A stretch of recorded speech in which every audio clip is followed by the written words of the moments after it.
आज हेर्दा हेर्दै एक्लै जाने भयो ड्युटी पनि एक्लै भयो यार ड्युटी जानलाई पनि यार केटा गाइज पहिला यार साथीहरू हुँदाखेरि कति रमाइलो हुन्थ्यो यार पहिला सँगै साथीहरूसँग सँगै ड्युटी जाँदाखेरि विदेश आएको जस्तो पनि फिल भइरहेको थियो कि यस्तो रमाइलो हुन्थ्यो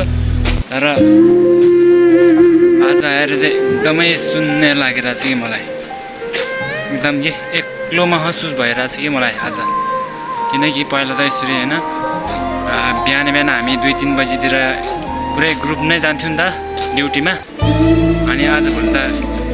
एक्लै भयो क्या सबै साथीहरू कता गयो सबै छुट्यो छरछिर भयो क्या कोही यता कोही उता होइन यस्तै छ परदेशीको जिन्दगी अब